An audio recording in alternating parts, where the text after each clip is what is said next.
ایک نارمل انسان کو سامنے رکھیے، ایک نارمل انسان، میں اصل میں یہ لفظ کس کے مقابلے میں استعمال کر رہا ہوں؟ ایک شخص وہ ہے جس کی فطرت مسخ ہو گئی ہے، گناہوں میں، گندگیوں میں اتنا آلودہ ہے، غرق ہے کہ وہ اندر اس کی فطرت کا نور بالکل ختم ہو گیا۔ یا ایک شخص وہ ہے جو تعصب کی وجہ سے کوئی بات سننے کو تیار نہیں، ایک شخص وہ تکبر کی وجہ سے کوئی بات سننے کو تیار نہیں۔ تو یہ میں ان کو ایب نارمل کہہ رہا ہوں۔ نارمل آدمی، نارمل آدمی فرض کیجئے کہ وہ بت پرست بھی ہے یا کوئی اور ہے، کسی اور مذہب کا عقیدہ اور نظریے اور خیال کا اور فلسفے کا حامل ہے، آپ اس کو کنورٹ کرنا چاہتے ہیں اسلام کی طرف، تو کیا طریقہ ہوگا؟ پہلے آپ کو اس کے ذہن کا جائزہ لینا ہوگا، اس کے ذہن میں خیالات کیا ہیں، اس کے نظریات کیا ہیں، اس کے عقائد کیا ہیں۔ سب سے پہلے آپ کو ان کی تصحیح کرنی ہوگی۔ غلط عقائد، غلط نظریات سے دماغ کو پاک کر کے صحیح جو خیال ہے اور صحیح جو نظریہ ہے اور صحیح جو حقیقت ہے، توحید، معاد اور رسالت کے اصولوں پر اس کے فکر کو تعمیر کرنا ہوگا۔ جب اس کے ذہن اور دل کے اندر ایمان بیٹھ جائے گا تو جو بری عادات، برے اطوار، برے اخلاق اس کے گرد چمٹے ہوئے تھے، جیسے پتجھڑ میں پتے جھڑ جاتے ہیں، وہ خود بخود جھڑ جائیں گے۔ یہ تزکیہ ہو جائے گا، یزکیہم۔ اب جب یہاں تک وہ پہنچ گیا ہے تو اب وقت آیا تعلیم کتاب۔ کتاب میں عرض کر چکا ہوں کہ اس سے مراد ہے احکام، ڈوز اینڈ ڈونٹس۔ اب انہیں بتایا جائے گا بھائی اللہ نے نماز فرض کی ہے، نماز پڑھنی ہوگی۔ اب اللہ نے روزے جو ہے فرض کیے ہیں، رمضان مبارک کے آپ کو رکھنے ہوں گے۔ اگر آج چھوٹتے ہی اسے نماز کہیں گے، جیسا کہ ہمارے بہت سے لوگ کرتے ہیں اپنے بچوں سے، بھائی نماز پڑھا کرو، اب وہ یہ دیکھتے ہی نہیں کہ آپ نے جس تعلیم گاہ میں اسے بھیجا ہوا ہے وہاں تو اس کے دماغ میں کچھ اور ہی خناس پیدا ہو چکا ہے۔ اس کے ذہن میں ڈارونزم بیٹھا ہوا ہے، وہ سمجھتا ہی نہیں کہ انسان کیسے پیدا کیا گیا، تو ایک حیوان ہے، بس ذرا سا ارتقاء یافتہ حیوان ہے اور بس ختم۔ یہ کیا خلیفۃ اللہ اور یہ کیا مسجود ملائک، کس بلا کا نام ہے؟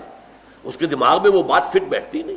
اس کے دماغ میں مارکسزم بیٹھا ہوا ہے، اس کے دماغ میں فرائڈزم بیٹھا ہوا ہے، اس کے دماغ میں لاجیکل پازیٹیوزم بیٹھا ہوا ہے، یا کچھ اور ہے۔ یہ تو میں اپنے بچوں کی بات کر رہا ہوں نا، اس لیے کہ ان کے بت پرستی تو ان کے دماغ میں نہیں ہے الحمدللہ، لیکن یہ چیزوں تو ان کے دماغ میں ہے نا۔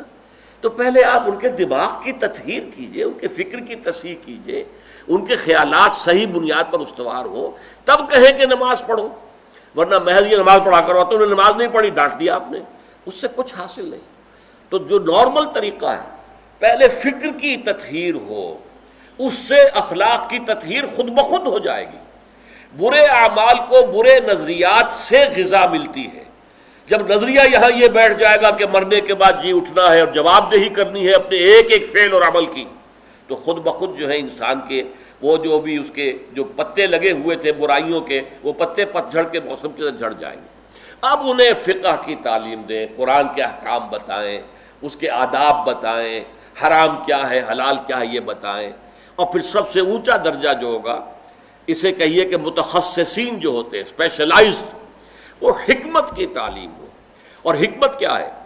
ایک حکمت اصولی ہے، حکمت ایمانی، حکمت ایمانیہ راہم بخواں۔ یہ بڑا عمدہ شعر ہے مولانا روم کا، چند خوانی حکمت یونانیہ۔ کب تک یونانیوں ہی کی حکمت اور فلسفہ پڑھتے رہو گے؟ افلاطون نے یہ کہا اور ارسطو نے یہ کہا اور سقراط نے یہ کہا اور فلاں نے یہ کہا اور یہ ریئلزم ہے اور یہ جو ہے آئیڈیلزم ہے، کب تک ان چکروں میں رہو گے؟ چند خوانی حکمت یونانیہ، حکمت ایمانیہ راہم بخواں، ایمان کی حکمت پڑھو، وہ فلسفہ کہ جس کے نتیجے میں ایمان وجود میں آتا ہے، تو وہ حکمت ایمان ہے۔ اور ایک حکمت احکام ہے۔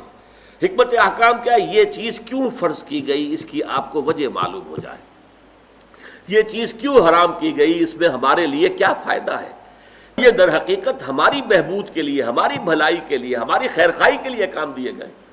جب یہ چیزیں معلوم ہوتی تو اب شریعت بھاری نظر نہیں آئے گی، بلکہ وہ شریعت تو آپ کے اپنے دل کی آواز ہوگی کہ ہاں ایسا ہی ہونا چاہیے، فی الواقع یوں ہی ہونا چاہیے تھا۔ دیکھنا تقریر کی لذت کہ جو اس نے کہا میں نے یہ جانا کہ گویا یہی میرے دل میں ہے۔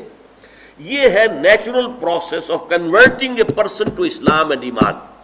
اس طریقے سے حضور صلی اللہ علیہ وسلم نے لوگوں کو تیار کیا۔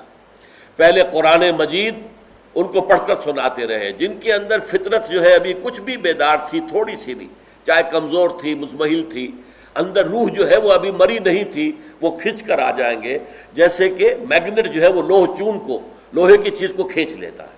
وہ کھنچ کر آ جائیں گے۔ اب ان کو قرآن مجید کے ذریعے سے ایمان کی تعلیم اور قرآن مجید کے ذریعے سے ان کا تزکیہ اور قرآن مجید کے احکام کی تعلیم اور قرآن مجید کی حکمت کی تعلیم، یہ چاروں چیزیں قرآن سے متعلق ہیں۔ اس لیے کہ حضور کا اعلیٰ انقلاب قرآن ہے۔ اتر کر حرا سے سوئے قوم آیا اور ایک نسخہ کیمیا ساتھ لایا۔